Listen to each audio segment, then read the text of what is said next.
A really beautiful day here. I wanted to talk today a little bit about small farming because that's really what's important. Now, if you've got a small area to farm in, this is my beginning right here. This has been actually my experiment with different plants. I only just moved down here about 5 years ago. So I've been doing a lot of different, mostly in-ground planting up until now. I did some bucket gardening. I talked to Brad over at Full Spectrum Survival, another great channel. They do a news clip every day. Calls it News in 2 Minutes. Just goes over the basic stuff in the world that's going on in a short period of time, so you don't have to spend hours sitting there watching news. But I tried a bunch of bucket gardening and it worked really well. My only problem with the bucket gardening is that some of the plants don't thrive so well in buckets. Some do, some don't. But this is where we're at. This is my compost pile chickens got into. Farming small, first thing, fence. You need a fence just to keep critters out. Sometimes as you can see here, well, let me see if I can find it. I've been walking all over checking stuff. If you can see right here, those are rabbit tracks. Now, I raise rabbits, and they got in because I've got some wheat in there, and they've dug down and started eating at it.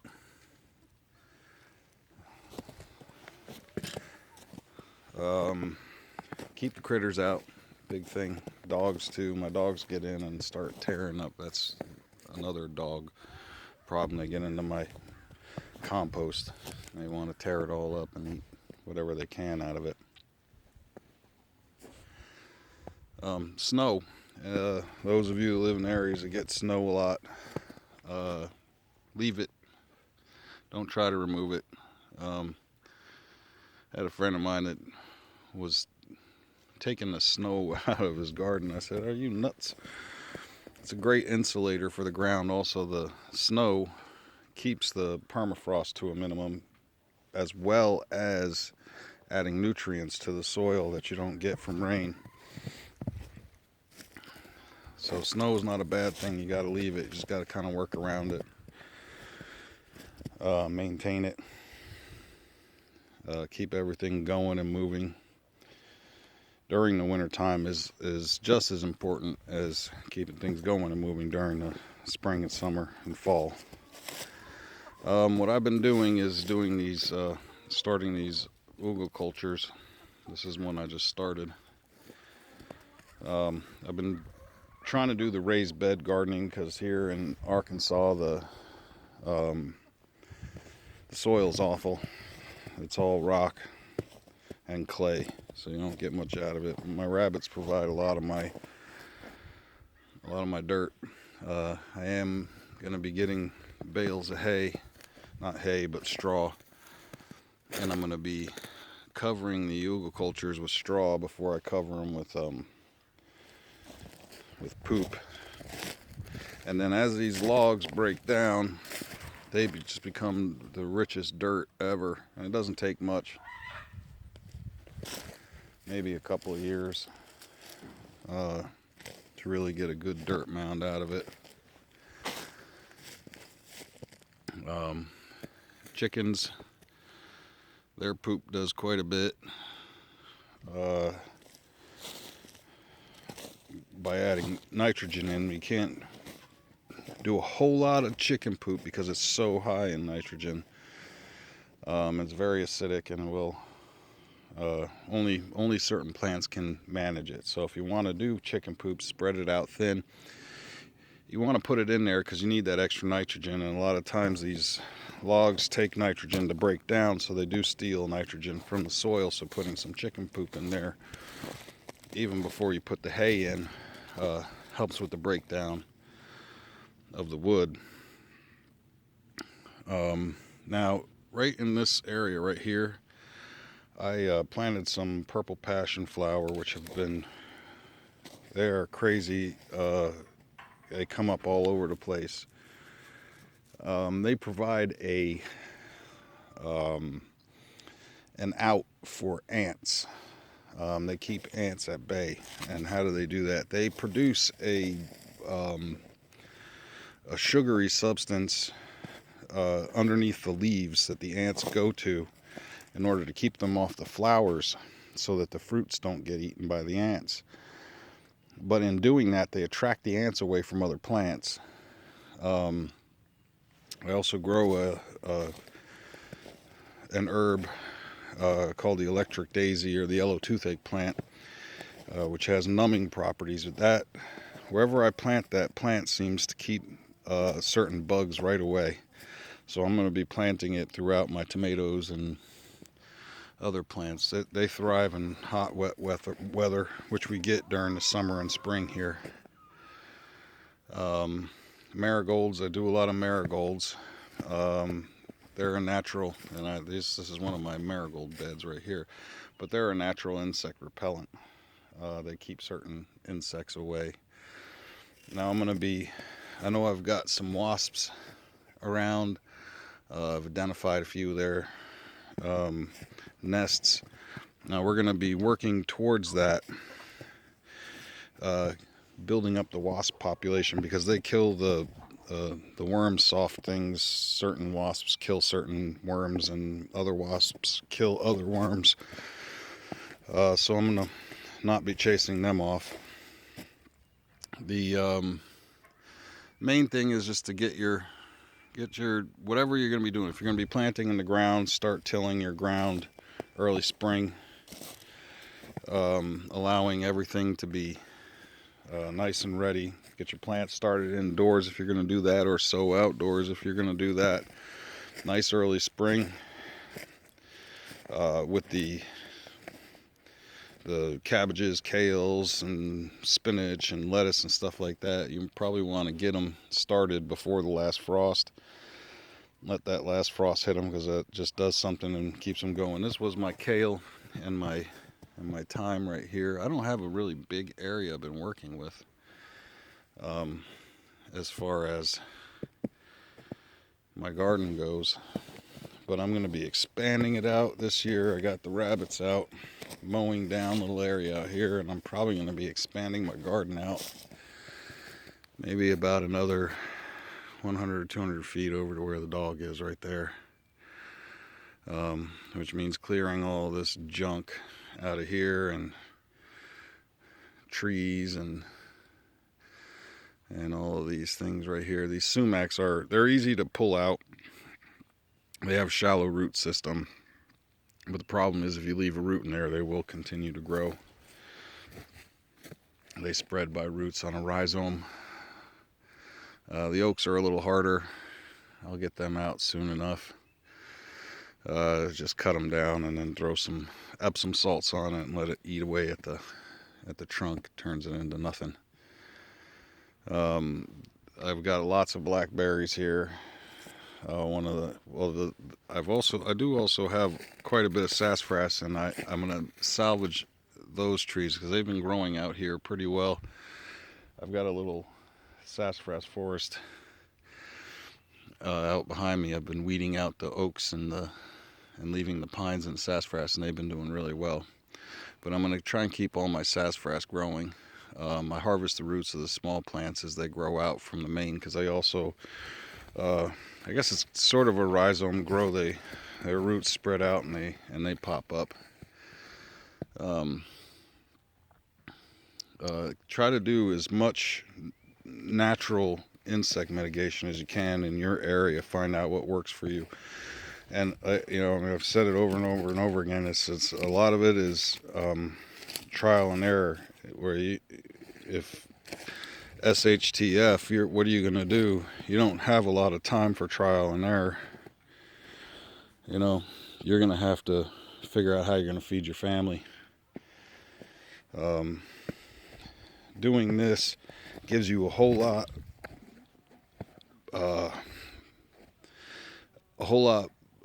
bigger jump on the crazy trail. When it comes down to it, people are going to be going nuts. They're going to want food. They're going to want everything. They're going to want, I mean, what wouldn't you do to feed your kid? You know, I mean, that's just kind of the way it goes. So I'm taking the time now to prepare and get ready. I'll have it between myself and my friends. I think we're going to have a very, very, very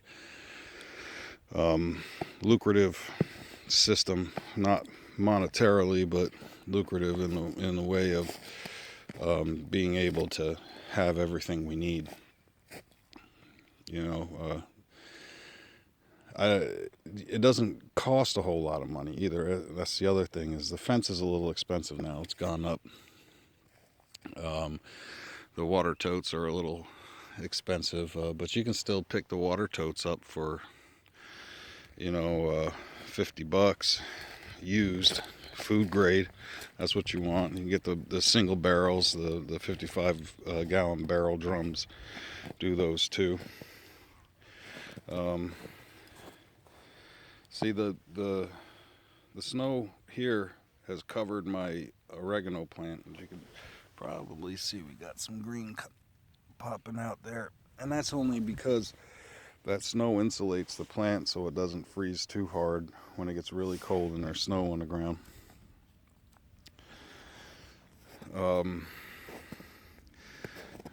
But spend the money. Spend what little money you have gaining things, or going out to auctions or garage sales. Find things that you need. You know, I mean, heck, I found this pipe right here just floating around here in a big pile of junk somebody left, and I'm going to reuse that to pass water on down to here, because I'm going to have 2 more mounds here, and that water running directly into one of the mounds, keeping that nice and wet and allowing the other one to catch most of the on-ground moisture. So yeah, just, I mean, it's a work in progress, and it'll always be that way. But this situation that we're headed into right now is it's looking, I mean, every day it looks worse, but it's inching.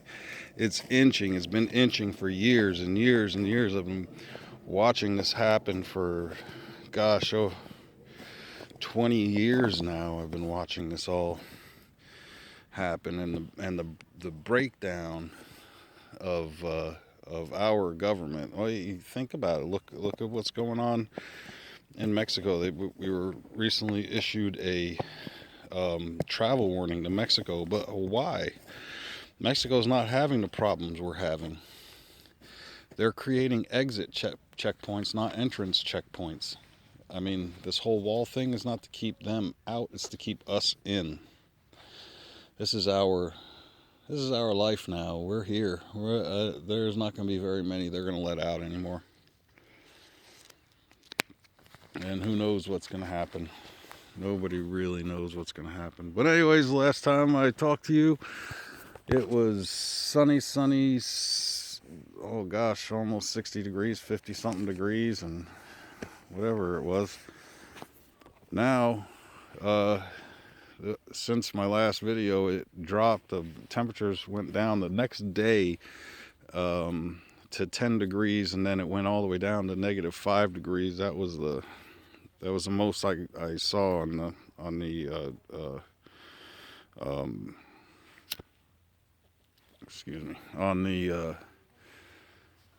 thermometer outside. I mean, geez, it's crazy weather patterns. And now look how the sun is so high up in the sky today.